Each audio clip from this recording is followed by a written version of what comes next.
Hello மக்களே, அனைவருக்கும் வணக்கம். இன்றைக்கி நம்ம ஜாபல சேனலை எதை பற்றி பார்க்க போகிறோம் அப்படின்னு பார்த்திங்கன்னா, நம்ம தமிழக அரசு அறநிலையத்துறையிலேருந்து ஒரு புதிய நோட்டிஃபிகேஷன் ரிலீஸ் பண்ணியிருக்காங்க. அதை பற்றின ஃபுல் டீட்டெயில்ஸ் தான் இந்த வீடியோவில் நம்ம பார்க்க போகிறோம். எப்போ ரிலீஸ் பண்ணாங்க அப்படின்னு பார்த்தீங்கன்னா, நேற்று தான் இந்த நோட்டிஃபிகேஷன் ரிலீஸ் பண்ணியிருக்காங்க. குவாலிஃபிகேஷன்ஸை பொறுத்த வரைக்கும் மினிமம் நீங்கள் 5th டிப்ளமோ கிராஜுவேட் வரைக்கும் படிச்சிருக்கவங்க இந்த வேலை வாய்ப்புக்கு அப்ளை பண்ணுறதுக்கு எலிஜிபிள். வயது வரம்பை பொறுத்த வரைக்கும் நீங்கள் எந்த கேட்டகரியாக இருந்தாலும் சரி, அதாவது பார்த்தீங்கன்னா ஓசி கேட்டகரியாக இருந்தாலும் சரி, ஓபிசி கேட்டகரியாக இருந்தாலும் சரி, எஸ்சி எஸ்டி கேட்டகரியாக இருந்தாலும் சரி, 18லேருந்து 45 தான். எல்லாத்துக்கும் ஒரே ஏஜ் லிமிட் மட்டும்தான், வேறு எந்த ஒரு இதுவும் கிடையாது அதில். அதே மாதிரி இது முழுக்க நிரந்தர அரசு வேலை வாய்ப்பு கீழே தான் ஆட்களை தேர்ந்தெடுக்கிறாங்க. பர்மனன்ட் கவர்மெண்ட் ஜாப் தான், டெம்பரவரி பேசிஸ் கிடையாது. சேலரி பொறுத்த வரைக்கும் உங்களுக்கு அதிகபட்சமாக 1,13,500 வரைக்கும் மாத சம்பளம் வழங்குறதாகவும் அறிவிச்சிருக்காங்க. இந்த வேலை வாய்ப்புக்கு நீங்கள் விண்ணப்பிக்க வேண்டிய கடைசி தேதி என்ன அப்படின்னு பார்த்தீங்கன்னா, 14 பிப்ரவரி 2024 தான் இந்த வேலை வாய்ப்புக்கு நீங்கள் அப்ளை பண்ணுறதுக்கு லாஸ்ட் டேட். அதுக்கு மேலே வர எந்த அப்ளிகேஷன் ஃபார்மையும் அக்செப்ட் பண்ண மாட்டாங்க, ரிஜெக்டாக பண்ணுவாங்க. ஸோ அதுக்கு முன்னாடி எவ்வளோ சீக்கிரம் அப்ளை பண்ண முடியுமோ அப்ளை பண்ணிக்கோங்க.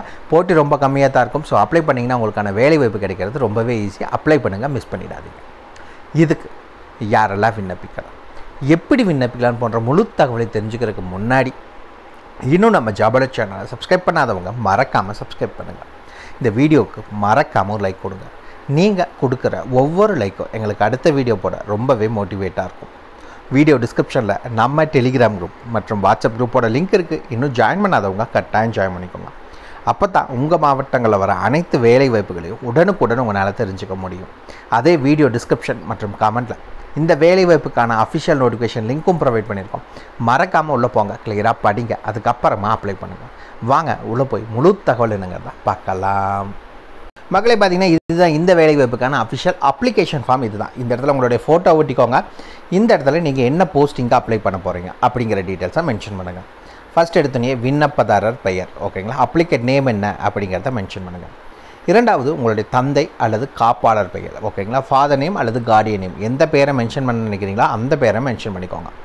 பிறந்த தேதி மற்றும் வயது இரண்டையுமே மென்ஷன் பண்ணணும். டேட் ஆஃப் பர்த்துக்கு பார்த்தீங்கன்னா ஒன்று 10th மார்க் ஷீட்டு, இல்லைன்னா உங்களோட டேட் ஆஃப் பர்த் இருந்துச்சு, சர்டிஃபிகேட் இருந்துச்சுன்னா அதை வச்சு மென்ஷன் பண்ணிக்கோங்க. அதுக்கடுத்தது தற்போதைய முகவரி. இப்போ நீங்கள் இருக்க கரண்ட் அட்ரஸ் என்ன, door number, street name, area name, district, taluk, pincode எல்லாத்தையும் கிளியராக மென்ஷன் பண்ணுங்கள். அதுக்கடுத்து உங்களுடைய மதம் மற்றும் இனம், நீங்கள் எந்த மதத்தை சார்ந்தவங்க, அதே மாதிரி என்ன இனம் அப்படிங்கிறத மென்ஷன் பண்ணுங்கள். அதுக்கடுத்து உங்களுடைய கல்வி தகுதி, நீங்கள் என்ன படிச்சிருக்கீங்க அப்படிங்கிற டீட்டெயில்ஸை மென்ஷன் பண்ணுங்கள். இந்த இடத்துல ஏதாவது முன் அனுபவம் உங்களுக்கு இருந்துச்சு அப்படின்னா இந்த காலத்தை மென்ஷன் பண்ணுங்கள். அதுக்கடுத்து பார்த்திங்கன்னா, நீங்கள் அரசு பதிவு, அதாவது கவர்மெண்ட் கெசட்டட் ஆஃபீஸர்கிட்ட ஒரு NOC வாங்கணும். அதே மாதிரி நீங்கள் வச்சு அனுப்ப வேண்டிய எல்லா டாக்குமெண்ட்ஸ்லையும் அவர்கிட்ட போய் சைன் வாங்கிக்கோங்க. அவர்கிட்ட ஒரு NOC வாங்கணும். அதே மாதிரி போலீஸ் ஸ்டேஷன்லேயே NOC வாங்கணும்.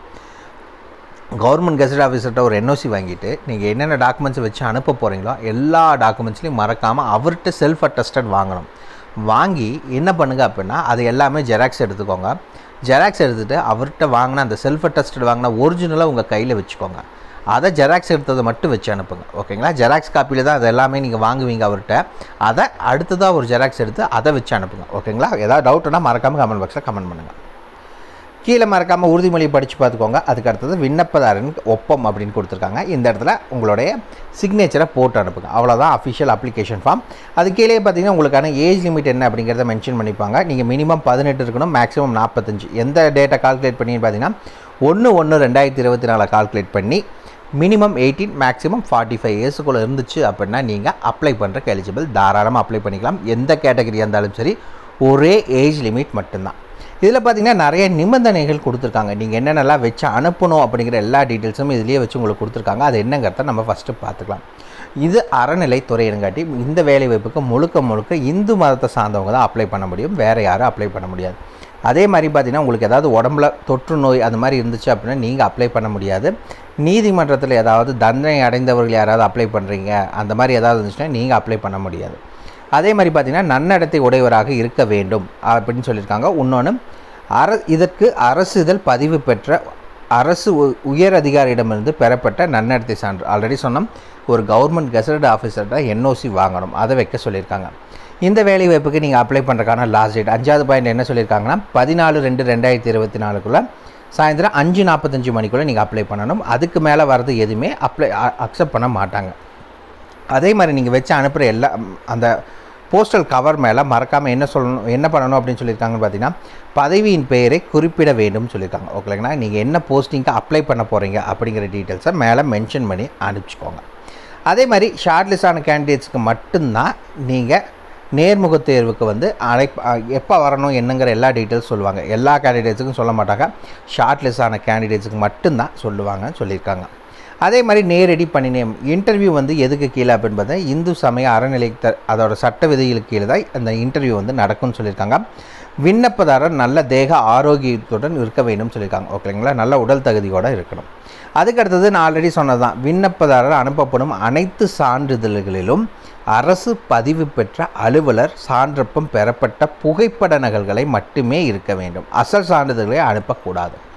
நீங்கள் ஃபஸ்ட்டு ஒரிஜினல் டாக்குமெண்ட்ஸ் எதுவும் அனுப்பிச்சிடாதீங்க. என்னென்னலாம் அனுப்பணும்னா அதை ஃபஸ்ட்டு ஜெராக்ஸ் எடுத்துகிட்டு அதில் போய் எல்லாத்துலேயுமே கவர்மெண்ட் கெசட் ஆஃபீஸரில் ஒரு என்ஓசியும் வாங்கிட்டு எல்லா டாக்குமெண்ட்ஸ்லையும் சைனும் வாங்கிட்டு அதை எல்லாத்தையுமே மறுபடியும் ஜெராக்ஸ் எடுத்து அதை தான் வச்சு அனுப்பணும். அவர்கிட்ட சைன் வாங்கினா அந்த ஒரிஜினலை வச்சு அனுப்பக்கூடாது, நல்லா தெரிஞ்சுக்கோங்க. ஓகேங்களா, அதுக்கடுத்தது பார்த்திங்கன்னா இந்த இடத்துல பார்த்திங்கன்னா கட்டணமெல்லாம் எதுவும் கிடையாது. இந்த வேலை வாய்ப்பு பாருங்க, நோ ஃபீஸ் தான். ஓகேங்களா, எந்த இதுவும் நீங்கள் பே பண்ண தேவை கிடையாது. அதுக்கடுத்து பார்த்திங்கன்னா பிவிஆர்னு சொல்லுவாங்க, போலீஸ் வெரிஃபிகேஷன் ரிப்போர்ட். காவல்துறை நன்னடத்தை சான்றிதழ் பெற வேண்டும். உங்கள் ஏரியா கீழே இருக்க காவல்துறையிட்ட போய் ஒரு பிவிஆர் சர்டிஃபிகேட் வாங்கணும். இதெல்லாமே வாங்கி நீங்கள் அனுப்ப வேண்டிய முகவரி இங்கே மென்ஷன் பண்ணியிருக்காங்க. இந்த வேலைவாய்ப்பு அறநிலையத்துறையில் எங்கே அப்படின்னு பார்த்தீங்கன்னா திருச்செந்தூர் முருகன் கோயிலில் தான் இந்த நோட்டிஃபிகேஷன். அதுக்கான அட்ரஸ் இங்கே ஃபுல்லாக கொடுத்துருக்காங்க. எந்த அட்ரஸில் அனுப்பணும் அப்படின்னு பார்த்தீங்கன்னா இணை ஆணையர் அல்லது செயல் அலுவலர், அருள்மிகு சுப்பிரமணிய சுவாமி திருக்கோயில், திருச்செந்தூர் 628215, தூத்துக்குடி மாவட்டம். தொலைபேசி 0463924221. ஓகேங்களா, அப்போ தூத்துக்குடி மாவட்ட மக்கள் மட்டும்தான் அப்ளை பண்ண முடியுமான்னு ஒரு கேள்வி வரும். அப்படியெல்லாம் இல்லை. இந்த வேலைவாய்ப்புக்கு தகுதி விருப்பம் இருக்குது, யாராக இருந்தாலும் சரி அப்ளை பண்ணுறதுக்கு எலிஜிபிள், தாராளமாக அப்ளை பண்ணிக்கலாம். வாங்க, இதில் பார்த்திங்கன்னா ஒரு முக்கியமான விஷயம் என்னென்னா 3 நோட்டிஃபிகேஷன் தனித்தனியாக அறிவிச்சிருக்காங்க. அதுக்கு தனியாக நம்ம பார்த்திங்கன்னா ஒரு ஃபோட்டோ மாதிரி வச்சு நான் அதில் சொல்லிடுறேன். 3 நோட்டிஃபிகேஷனுக்கான லிங்க் வீடியோ டிஸ்கிரிப்ஷன் லிங்க் கொடுத்துருக்கோம் நம்ம வெப்சைட்டில். உள்ளே போனீங்கன்னா 3 நோட்டிஃபிகேஷனும் தனித்தனியாக இருக்குது, நீங்கள் டவுன்லோட் பண்ணி செக் பண்ணிக்கலாம். வாங்க, என்னென்ன வேலைவாய்ப்பு, எவ்வளோ சம்பளம், என்ன குவாலிஃபிகேஷன்ஸ்னு பார்க்கலாம். என்னென்ன வேலை வாய்ப்புகளுக்கு ஆட்களை தேர்ந்தெடுக்கிறாங்க அப்படின்னு பார்த்தீங்கன்னா ஃபஸ்ட்டு ஜூனியர் இன்ஜினியர் எலக்ட்ரிக்கல், ரெண்டாவது அசிஸ்டன்ட் இன்ஜினியர் சிவில், மூணாவது பார்த்தீங்கன்னா மடப்பள்ளி சப் டெம்பிள், திருவிலகு சப் டெம்பிள்னு ஒரு 4 விதமான பதவிகளுக்கு ஆட்களை தேர்ந்தெடுக்கிறாங்க. இந்த வேலைவாய்ப்புக்கான குவாலிஃபிகேஷன்ஸ் என்னங்கிறத பார்த்துடலாம். ஜூனியர் இன்ஜினியர் எலக்ட்ரிக்கல், நீங்கள் டிப்ளமோ எலக்ட்ரிக்கல் இன்ஜினியரிங் படித்தவங்க அப்ளை பண்ணலாம். அசிஸ்டன்ட் இன்ஜினியர் சிவில், இந்த வேலைவாய்ப்புக்கு நீங்கள் கிராஜுவேட் முடிச்சிருக்கணும். எதில் அப்படின்னு பார்த்தீங்கன்னா சிவில் இன்ஜினியரிங்கில் படித்தவங்க அப்ளை பண்ணலாம். மடப்பள்ளி, இந்த வேலைவாய்ப்புக்கு எழுதவும் படிக்கவும் தெரிஞ்சிருந்தால் போதும், அக்செப்ட் பண்ணிக்குவாங்க.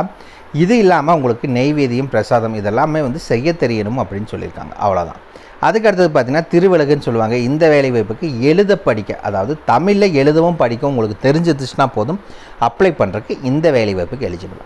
சம்பளம் எவ்வளோ அப்படின்னு பார்த்தீங்கன்னா ஃபஸ்ட்டு எடுத்தோன்னே ஜூனியர் இன்ஜினியர் எலக்ட்ரிக்கலுக்கு 35,900 1,13,500 ரூபா. அசிஸ்டன்ட் இன்ஜினியர் சிவில் 36,700 1,16,200 மடப்பள்ளியிலே 2 கேட்டகரி வச்சுருக்காங்க. ஒன்று பார்த்தீங்கன்னா பெர்மனன்ட் கவர்மெண்ட் ஜாபும், இன்னொன்று பார்த்தீங்கன்னா இது உங்களுக்கு கன்சாலிடேட் பேன்னு தான் சொல்லியிருக்காங்க. இது ரெண்டும் கீழே. மேலே பார்த்தீங்கன்னா உங்களுக்கு பெர்மனன்ட் ஜாப்னா 16,900 36,800 மேலே. இது ரெண்டும் பார்த்தீங்கன்னா உங்களுக்கு பர்மனெண்ட் இல்லாமல் உங்களுக்கு கான்ட்ராக்ட் பேசிஸில் தான் வரும். இந்த ரெண்டு வேலை வாய்ப்புக்குமே இதுக்கு பார்த்தீங்கன்னா 6,000 உங்களுக்கு சம்பளம் வழங்குறதா சொல்லியிருக்காங்க. அவ்வளோதான் மக்களே. இதுக்கான full details video description link கொடுத்துருக்கோம். ஏதாவது டவுட்னா மறக்காம கமெண்ட் பாக்ஸில் கமெண்ட் பண்ணுங்கள், நான் என்னங்கிறத கிளாரிஃபை பண்ணுறேன். இந்த வீடியோ பிடிச்சிருந்தா மறக்காம ஒரு லைக் கொடுங்க. இது உங்கள் நண்பர்கள் சொல்லாக கட்டாயம் ஷேர் பண்ணுங்கள். அதே மாதிரி உங்களுக்கு ஏதாவது டவுட் இருக்குன்னா மறக்காம கமெண்ட் பாக்ஸில் கமெண்ட் பண்ணுங்கள். உங்களை நாளைக்கு நான் வேறு சூப்பரான வீடியோ மூலியமாக சந்திக்கிறேன். மிக்க நன்றி.